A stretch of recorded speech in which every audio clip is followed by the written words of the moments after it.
pas quoi faire, je m'ennuie. Oh, moi aussi, je m'ennuie.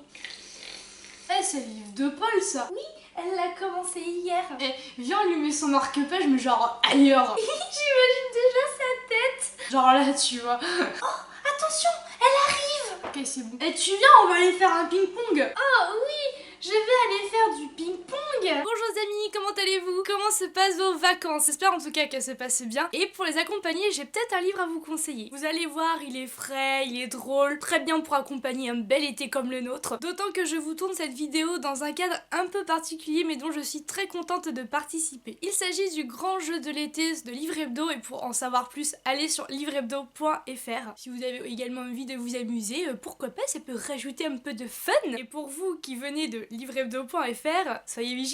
Je vous propose de faire la connaissance de la truculente famille nombreuse qu'est les Jean quelque chose. Une belle brochette de bananes de Jean-Philippe Arouvinod aux éditions Gallimard Jeunesse. C'est un nouvel opus de leur aventure mais ne vous inquiétez pas, je les connaissais pas avant et ça ne m'a pas empêché d'aimer les découvrir et je me suis pas sentie perdue. Voilà, donc no inquiétude, vous inquiétez pas, on peut les découvrir tout de suite avec celui-ci. Et ça peut vous donner, comme moi, envie de les découvrir dans leurs aventures précédentes. Je vous disais que c'était une famille nombreuse, accrochez-vous, ils sont 6 garçons.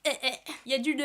Jean A, Jean B, Jean C, etc. Vous comprenez un peu le principe. C'est Jean B le narrateur, il est en 5e ou au collège, pour un peu vous représenter l'âge qu'il a. Il y a les parents qui m'ont fait rire en fait, dans leur rôle de parents. Autant le père au début, je me suis dit, oh mon dieu, mais il en a imposé un le papa, mais il est souri, enfin il est attachant, ils sont tous très attachants. Et c'est une famille d'autant qui s'agrandit, mais je vous laisse dans le suspense. Il n'y a pas de réel fil rouge dans ce livre-ci. Un chapitre égale une aventure, une anecdote de cette famille, donc pareil, vous pouvez soit faire comme moi, vous dévorer tout le livre en entier parce que c'est tellement bon qu'on en redemande et qu'on se lit tous les chapitres, ou vous pouvez juste lire un chapitre aujourd'hui, un chapitre demain, un chapitre après-demain, pas de problème, ça se lit bien, ça se suit bien, mais il n'y a pas de fil rouge entre guillemets. Comme je vous le disais en tout début de vidéo, c'est frais, c'est drôle, donc comment vous dire que pour l'été en termes de divertissement, ça passe très bien, surtout si vous avez 9, 10 ans et plus et que vous avez gardé votre âme d'enfant pour les un peu plus comme moi, foncez, vraiment foncez, vous passez un très très bon moment de lecture. Peut-être même que ça peut vous faire penser à vos propres anecdotes familiales. Ah, et petite remarque, ça se passe dans les années 60, 68. C'est très enrichissant de voir à l'époque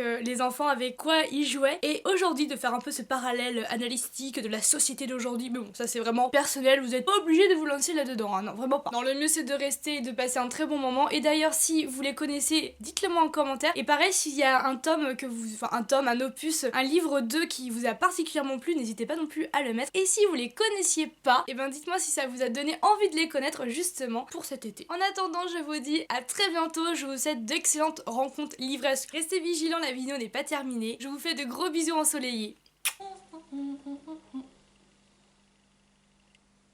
Ok, je crois qu'on a bougé mon marque-page. Je vais quand même découvrir qui c'est. Je vais trouver même. Je vais trouver qui c'est. Il suffit juste de faire parler un peu les pages, mais c'est pas très compliqué. L'indice finit toujours par venir. Là, un cheveu. Vous deux, c'est vous. Sérieux, vas-y, comment tu peux savoir que c'est nous deux si t'as qu'un cheveu? Élémentaire, mon cher Watson. Déjà, je vous connais. Et de deux, je vous accuse dans le salon avec le marque-page. Quoi, on va à la plage?